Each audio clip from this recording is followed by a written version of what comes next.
할렐루야. 우리 함께 새벽 예배 드리시도록 하겠습니다. 오늘 5일이죠. 25일 새벽 예배 드리겠습니다. 어제 구역장님들 통해서 문자로 광고를 드려가지고 오늘부터 새벽 예배를 다시 정상적으로 실시합니다라고 광고를 드렸는데, 그래도 또 이렇게 몇 분 오셔서 또 이렇게 함께 드릴 수 있어서 감사합니다. 우리 찬송가 204장을 함께 찬양 드리시겠습니다. 찬송가 204장 주의 말씀 듣고서.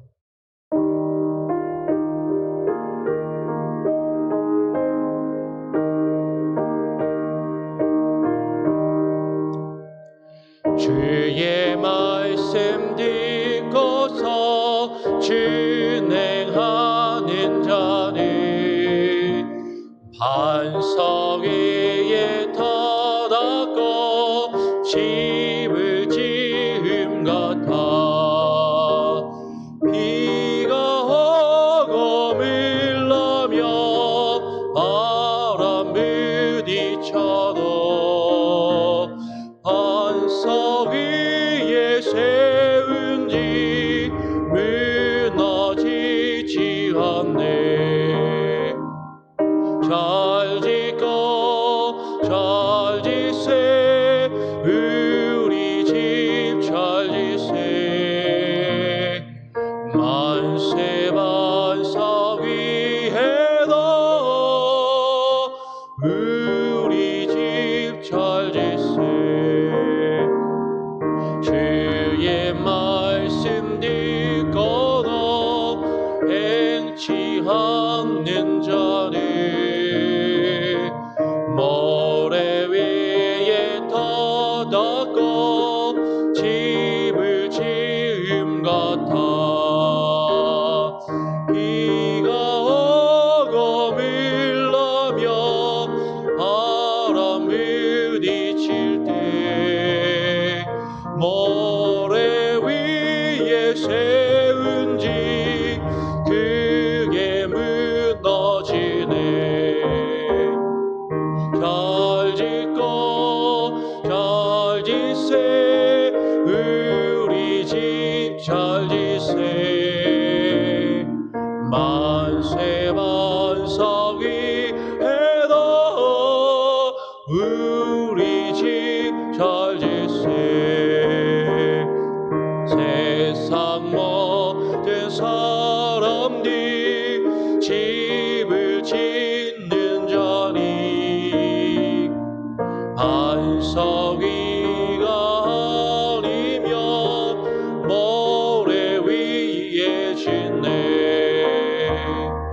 우리 구주 오셔서 지은 상을 줄 때 세운 공로 따라서 영영상 벌 주리. 잘 짓고 잘 짓세, 우리 집 잘 짓세. 만세 반석 위에도 우리 집 잘 짓세. 오늘 하나님의 말씀은 119편입니다. 오늘 119편 한 장을 함께 읽고 묵상하는 날이죠. 119편이 상당히 깁니다. 그래서 1절부터 8절까지의 말씀만 함께 교독으로 읽으시겠습니다. 시편 119편 1절부터 8절까지 교독으로 함께 읽겠습니다. 제가 먼저 119편 1절 말씀을 읽습니다. 행위가 온전하여 여호와의 율법을 따라 행하는 자들은 복이 있음이여. 여호와의 증거들을 지키고 전심으로 여호와를 구하는 자는 복이 있도다. 참으로 그들은 불의를 행하지 아니하고 주의 도를 행하는도다. 주께서 명령하사 주의 법도를 잘 지키게 하셨나이다. 내 길을 굳게 정하사 주의 율례를 지키게 하소서. 내가 주의 모든 계명에 주의할 때에는 부끄럽지 아니하리이다. 내가 주의 의로운 판단을 배울 때에는 정직한 마음으로 주께 감사하리이다. 내가 주의 율례들을 지키오리니 나를 아주 버리지 마옵소서. 아멘. 예, 벌써 시간이 참 많이 간 것 같습니다. 작년에도 딱 날짜가 정해져서 그 칼렌더에 있는 날짜대로 성경 통독을 우리가 하고 있으니까 작년에도 이 119편 말씀을 제가 나누었던 기억이 있습니다. 여러분 기억하시는지 잘 모르겠어요. 근데 이제 그때도 119편 말씀, 그때는 제일 뒷부분에 있는 말씀을 가지고 119편에 대해서 좀 개관을 하고 설명을 드렸던 기억이 납니다. 오늘도 간단하게 좀 119편에 대해서 이야기를 하고, 오늘은 제일 앞부분에 말씀을 다시 한번 읽고 묵상하기를 원합니다. 이 시편 119편은 뭐 아시는 분들도 많이 계시겠지만 성경 전체 성경 중에서 가장 긴 장입니다. 가장 긴 장이고 총 절이 176절로 이루어진 아주 긴 시예요. 그리고 이 119편의 특징은, 시편 중에 그런 시들이 종종 있는데 이 시편 119편은 알파벳 순서에 따라서, 히브리어 알파벳 순서에 따라서 8절씩 반복을 이루는 그런 동일한 병행을 이루고 있는 그런 시입니다. 히브리어 성경이, 구약 성경이 이제 히브리어라는 언어로 기록이 되어 있는데요. 이 히브리어를 표기하는 문자가, 그 글자가 자음, 히브리어는 원래 모음은 없습니다. 근데 체계가 모음 기호라는 것이 수는 있는데, 그 히브리어는 특징이 자음으로만 이렇게 사용을 해요. 그래서 오늘날 현대 이스라엘에 가면 현대 히브리어에서는 모음 없이 자음만 쭉 써놓고 그걸 다 읽습니다. 신기하죠? 우리가 뭐 자음 빼놓고 써놓으면은 어떻게 읽겠어요? 예를 들어서 히읗, 니은, 니은 이렇게 해놨어요. 근데 그게 하나님 뭐 이런 거 이렇게 읽는 거예요, 그냥. 히읗, 니은, 니은, 미음까지 써야 되겠죠. 자음이니까.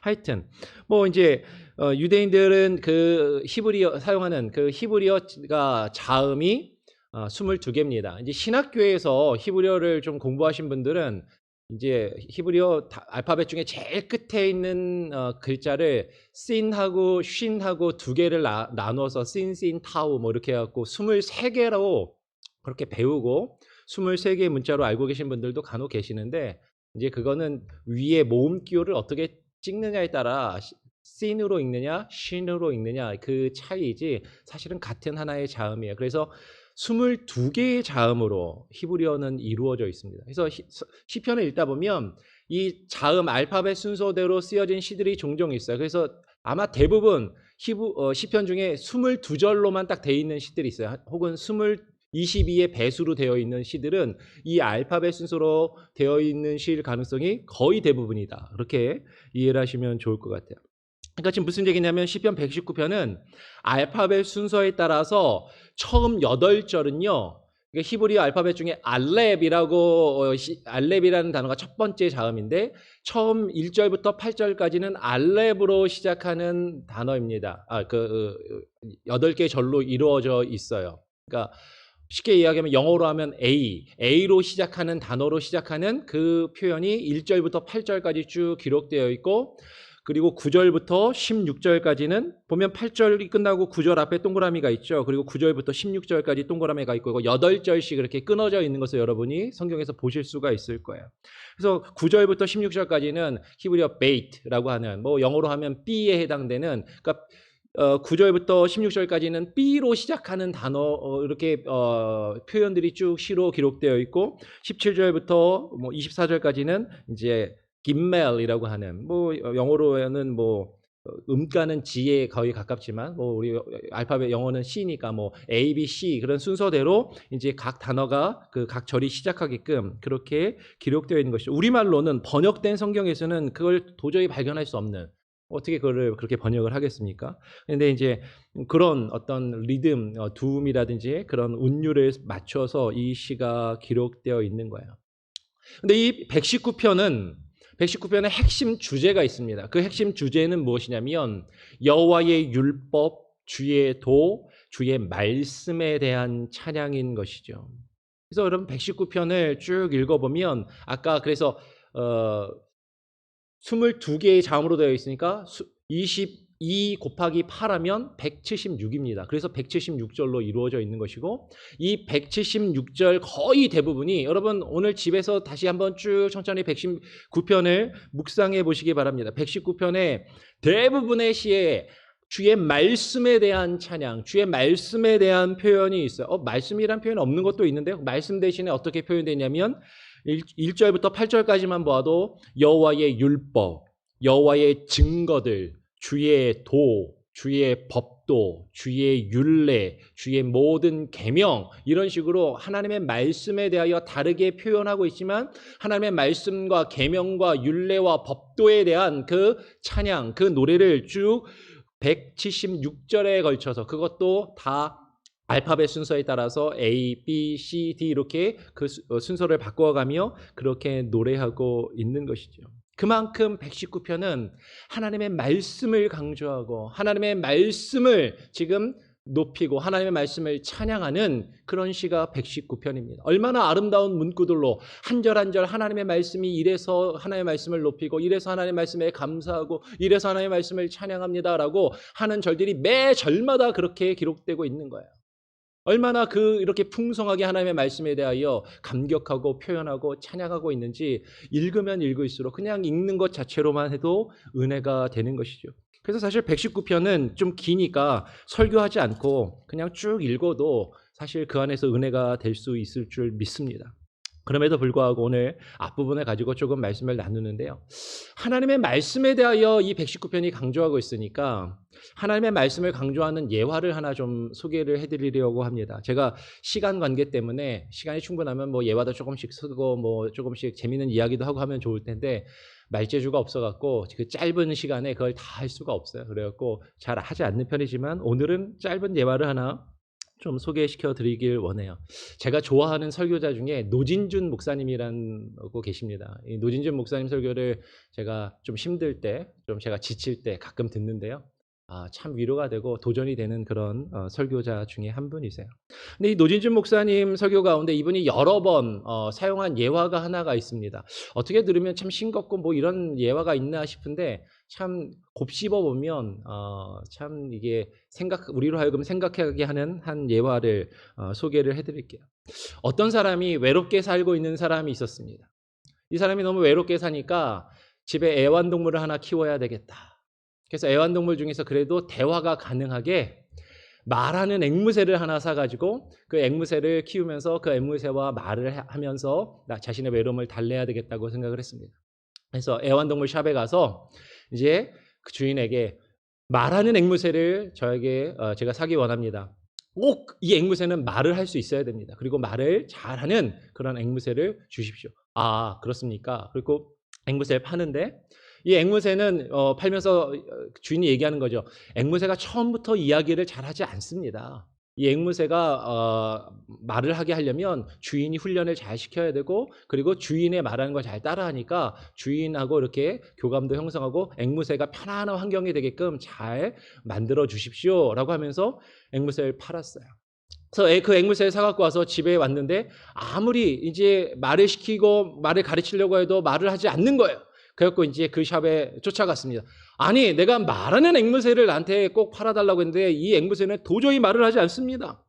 왜 그런 겁니까? 얘기하니까 혹시 그 앵무새가 편안한 환경을 느끼고 놀 수 있도록 앵무새가 그네를 좋아하는데 그 새장 안에 그네를 혹시 달아주셨습니까? 아니, 그 그네 안 달아줬는데요. 그러면 이 그네를 하나 사갖고 가가지고 달아놓으면 앵무새가 그네를 타고 놀면서 말을 할 수도 있을 겁니다. 그래요? 그네를 사갖고 가서 달았습니다. 또 며칠이 지나도 그 앵무새가 말하길 기다리는데 말을 안 하는 거예요. 또 화가 나가지고 샵에 쫓아와서 이제 막 따집니다. 아니, 그네도 달았는데 왜 앵무새가 말을 안 하는 겁니까? 혹시 사다리를 거기다가 놓으셨습니까? 앵무새가 이렇게 사다리를 오르락 내리락 하면서 그러면서 이제 왔다 갔다 하고 놀면서 기분이 좋으면 말을 하기 시작하거든요. 그래요? 사다리가 없는데요. 그러면 사다리를 하나 사다가 갖다 놓으시죠. 사다리를 사갖고 갔어요.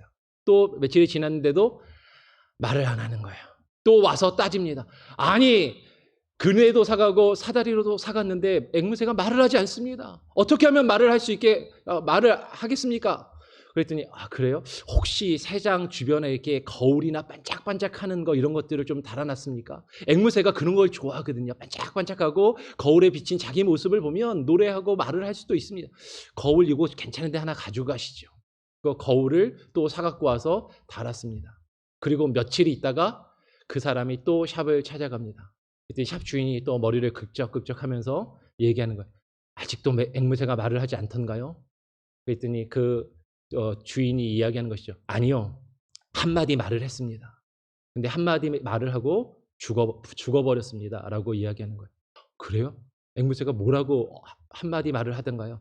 앵무새가 딱 한마디 말을 남기고 죽었는데 이렇게 이야기를 하던거든요.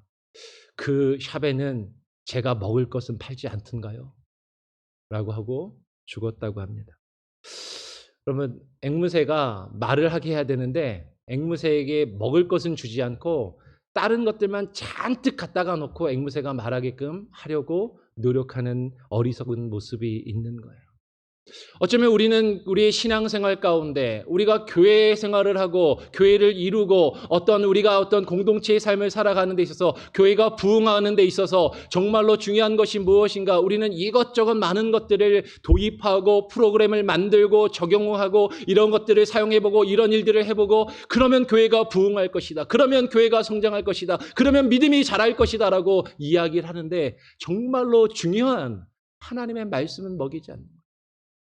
정말로 중요한 하나님의 말씀은 온데간데 없고 다른 주변적인 것들, 그 번외의 것들을 집중하고 그것들이 없어서 지금 성장하지 않고 그것들이 없어서 말하지 않고 그것들이 없어서 교회가 부흥하지 않는다라고 착각하면서 참된 말씀의 본질은 잃어버린 다른 것들에 집중하고 있지는 않은가 하는 것입니다.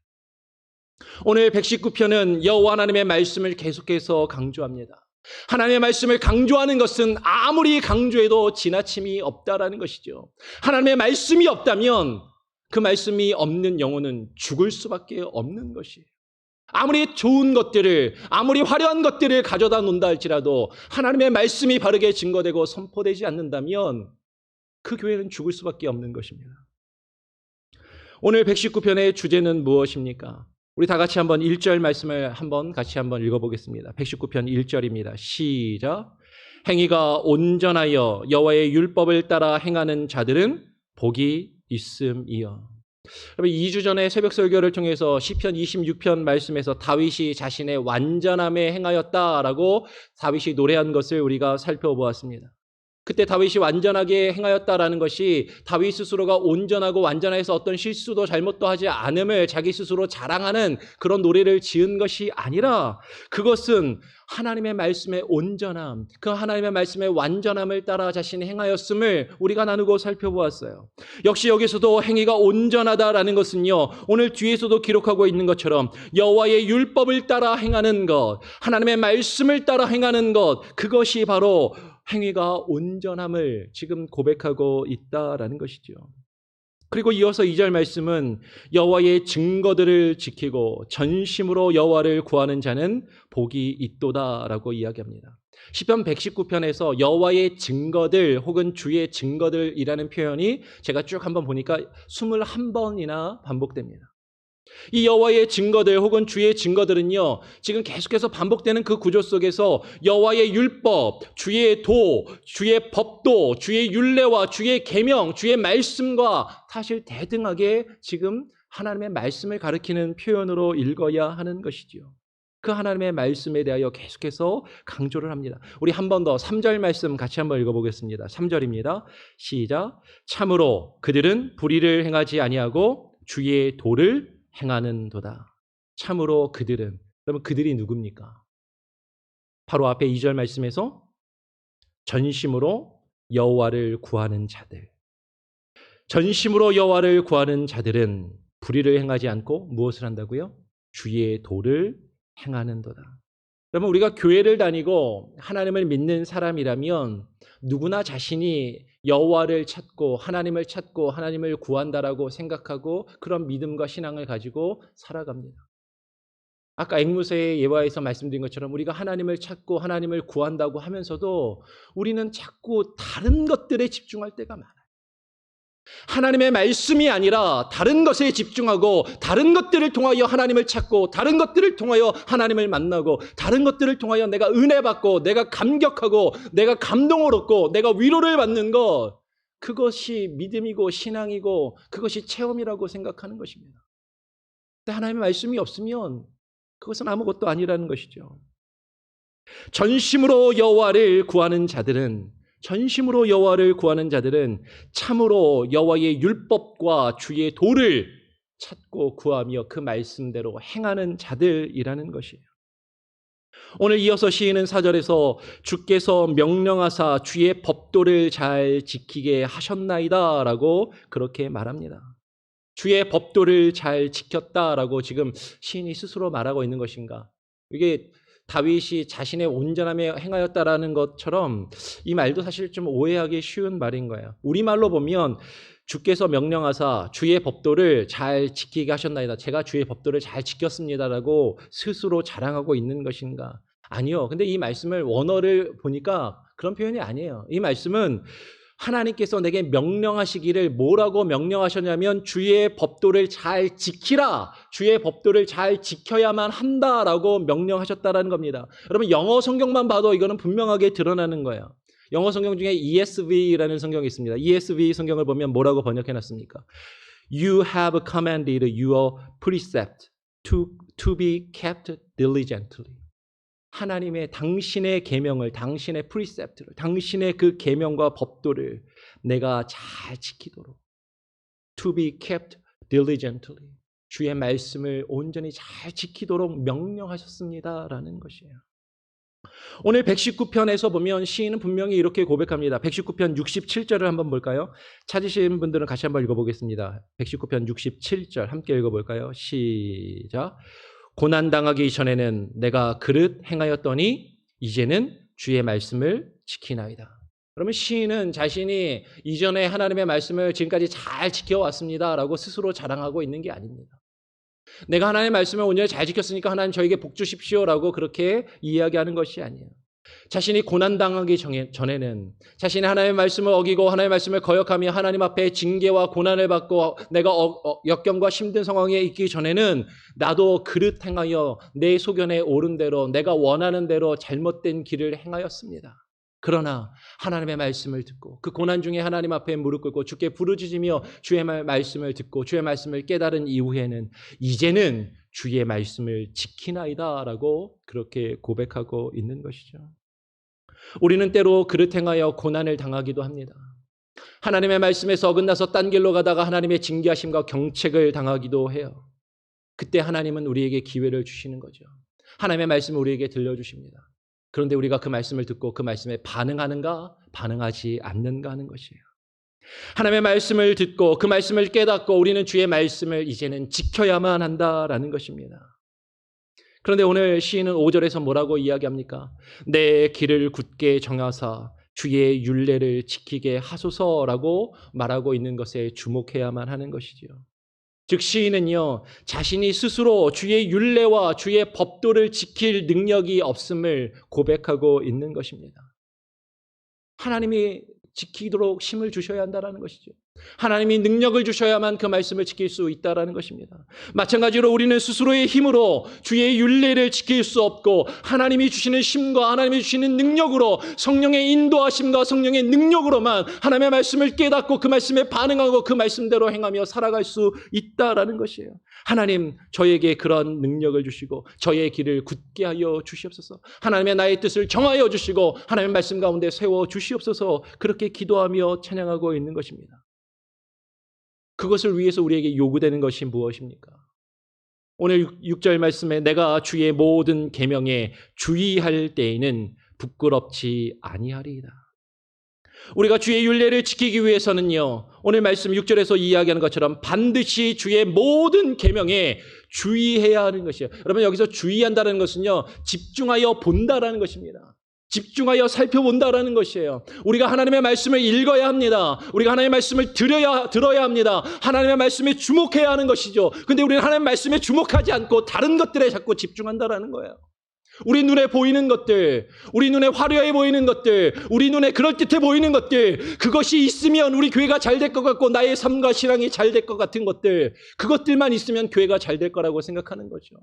아니요. 결코 그렇지 않다라는 것입니다.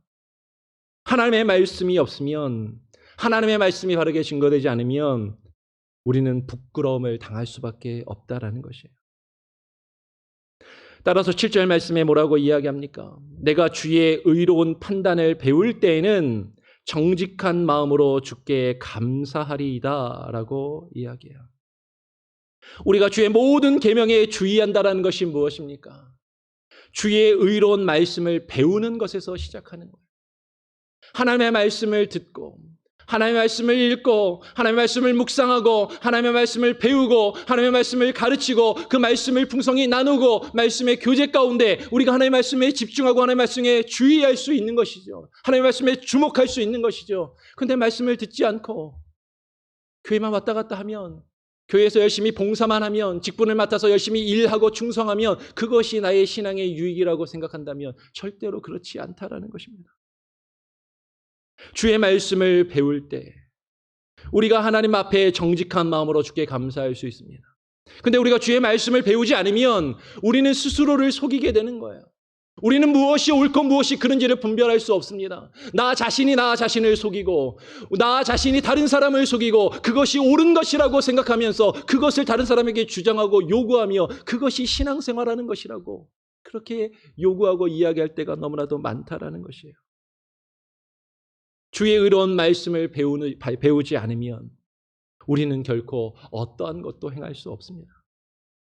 마지막으로 시인은 이렇게 고백합니다. 8절 말씀 같이 한번 한 목소리로 읽어보겠습니다. 8절입니다. 시작. 내가 주의 율례들을 지키오리니 나를 아주 버리지 마옵소서. 그렇게 간구하는 것이죠. 여러분, 이 말을 반대로 거꾸로 뒤집어서 이해하면 어떻게 돼요? 주의 율례들을 우리가 지키지 않는다면 주께서 우리를 버리실 수도 있음을 말하고 있는 것이에요. 시편 119편 119절은 이렇게 이야기합니다. 주께서 세상의 모든 악인들을 찌꺼기같이 버리시니 그러므로 내가 주의 증거들을 사랑하나이다. 하나님의 말씀을 따르지 않고 하나님의 말씀을 듣지 않고 하나님의 말씀을 거역하는 악인들을 하나님은 찌꺼기같이 버리신다라는 것이죠. 이와 관련된 여러 표현들, 구약의 선지자들이 이야기했던 하나님께서 이스라엘을 왜 포로 가운데 잡혀가게 하시고 그들을 징계하게 하셨습니까?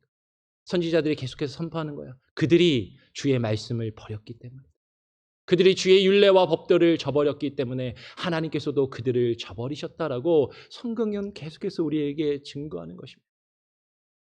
주의 말씀을 배우고 주의하여 그 말씀에 주목하고 그 말씀에 집중하고 그 말씀에 가장 큰 가치와 우선순위를 두지 아니한다면, 그 하나님의 말씀을 지키지 아니하고 다른 것들을 쫓으며 다른 것들이 나를 풍요롭게 하고 나의 삶을, 나의 인생을, 우리의 교회를 세워줄 것이라고 생각한다면 우리는 부끄러움을 당하고 하나님 앞에 버림을 당할 수밖에 없다라는 것이에요.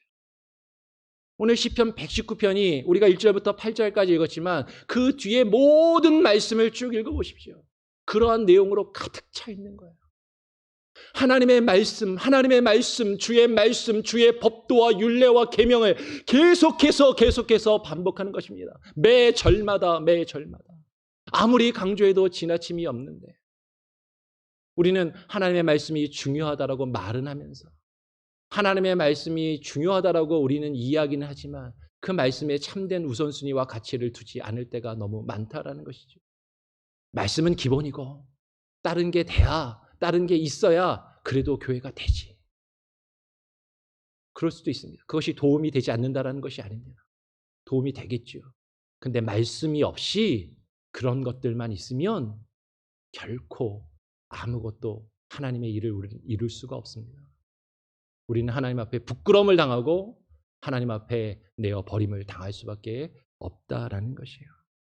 오늘 하나님의 말씀을, 오늘 119편을 오늘 하루 동안 또 쭉 천천히 읽고 묵상하시면서 그 하나님의 말씀을, 이 성경이 우리에게 얼마나 강조하고 있는지를 깊이 묵상하고 깨닫고 그 말씀을 우리의 삶에 새기며 그 말씀에 가장 큰 우선순위를 두고 우리가 오늘 하루의 삶을 살아가고 우리의 인생을 살아가실 수 있는 저와 여러분 또 우리 방주 선교교회의 모든 권속들과 우리 교회가 될 수 있기를 주님의 이름으로 축원합니다. 우리 함께 찬송가 393장을 찬양하겠습니다. 찬송가 393장입니다. 오 신실하신 주.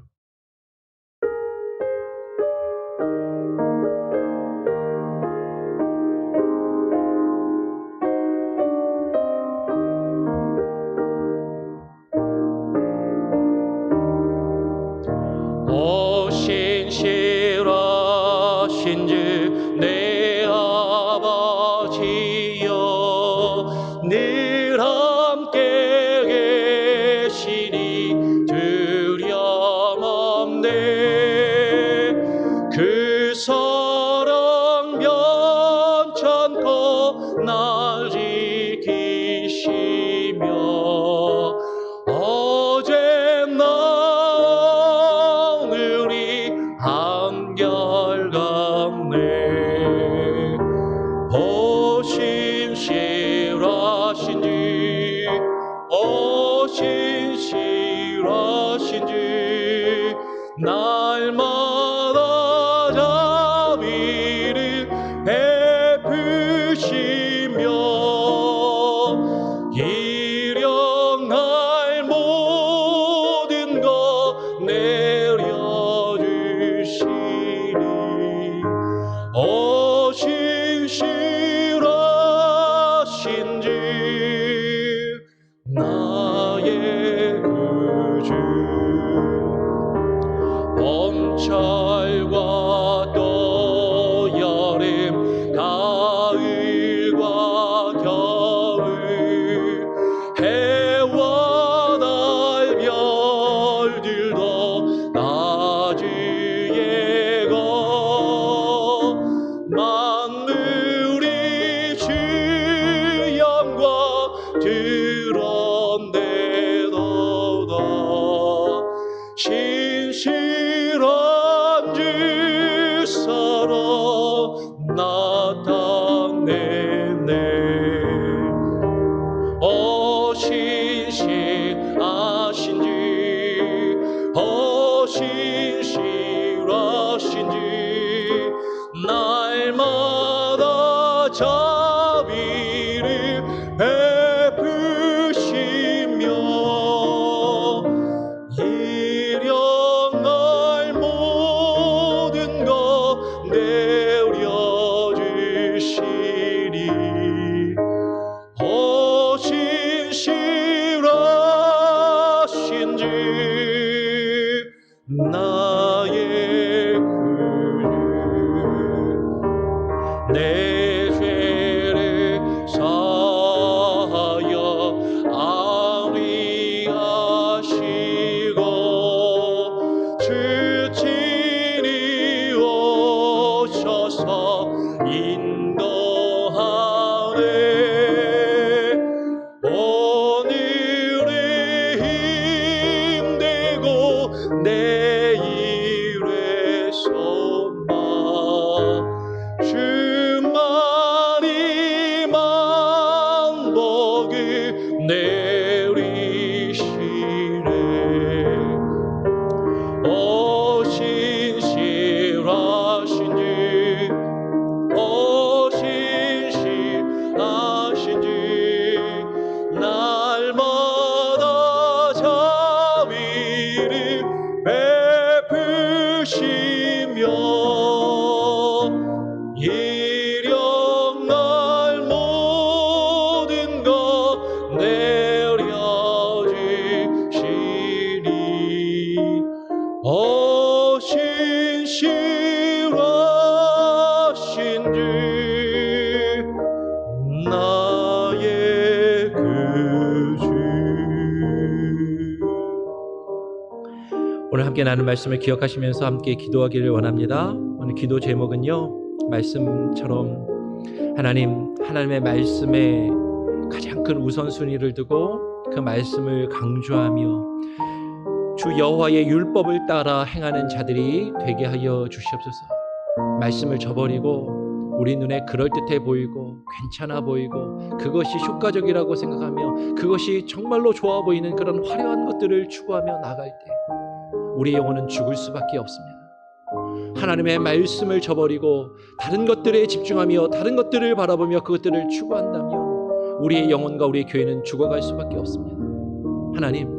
하나님의 말씀에 집중하게 하시고 하나님의 말씀에 주의하게 하시고 하나님의 말씀에 주목하게 하여 주시고 주의 말씀을 배우고 가르치며 그 말씀을 행하기에 힘쓰는 우리의 인생과 우리의 교회가 되게 하여 주시옵소서. 그렇게 기도하시고요. 두 번째로는 또 우리 교육부서를 위해서 기도하는 날입니다.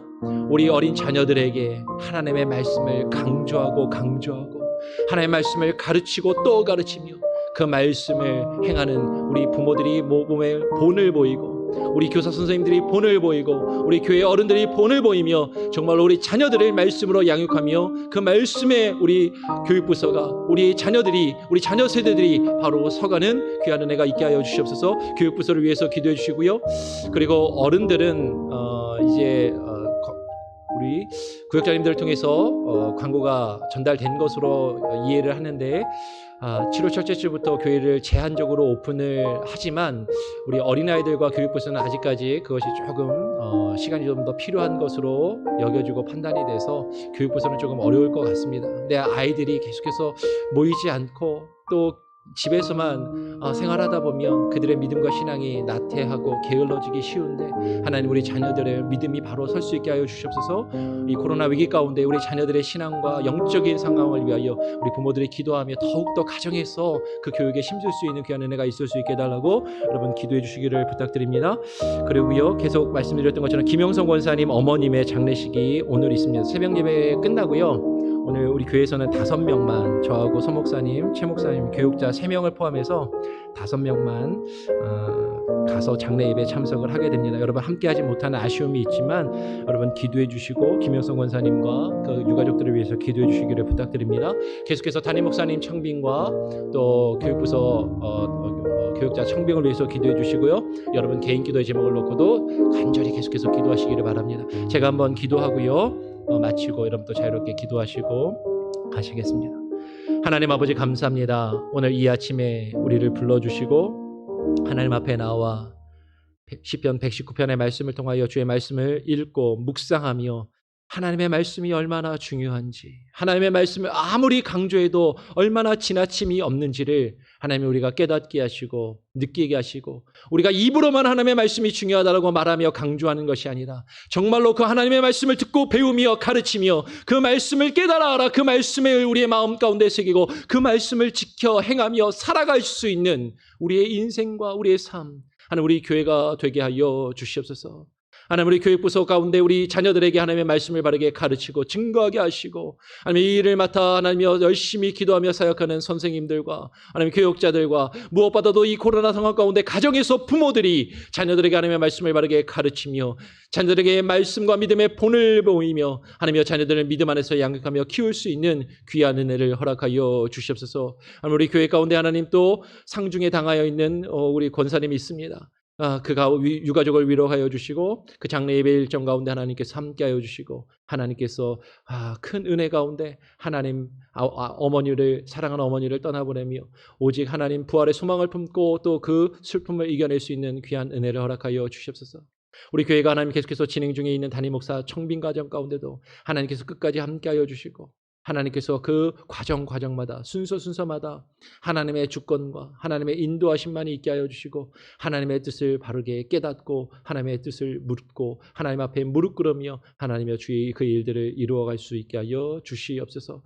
중고등부 사역자 청빙도 하나님께서 동일한 은혜로 진행되게 하시고 하나님 좋은 사역자를 교회 가운데 보내주시기를 소원합니다. 각각의 성도님들 기도하는 기도의 제목들 하나님의 간절한 그들의 기도를 주님께서 아시오니 저들의 질병을 고치시고 치유하여 주시고 하나님의 자녀들이 하나님이여 정말로 바른 길로 나가게 하시고 하나님의 믿음으로 돌아오게 하여 주시고 하나님의 저들의 사업처와 비즈니스가 믿음 안에서 하나님의 바르게 경영되어지며 하나님 세상의 본이 되는 참된 하나님의 비즈니스와 사업처가 되게 하여 주시고 하나님의 직장 생활에도 동일한 은혜를 허락하여 주시며 믿는 사람으로서 세상의 빛과 소금의 역할을 감당하는 우리 성도님들 한 분 한 분이 되게 하시고 저들의 자녀들과 가정이 되게 하시고 하나님 저들의 일생이 되게 하여 주시옵소서. 오늘 하루의 삶을 주님께 온전히 맡깁니다. 하나님의 말씀을 듣고 그 말씀에 반응하며 그 말씀을 지켜 행하며 그 말씀대로 살아갈 수 있는 복되고 귀한 오늘 하루와 우리의 인생이 되게 하여 주시기를 소원하며 예수 그리스도의 이름으로 기도합니다.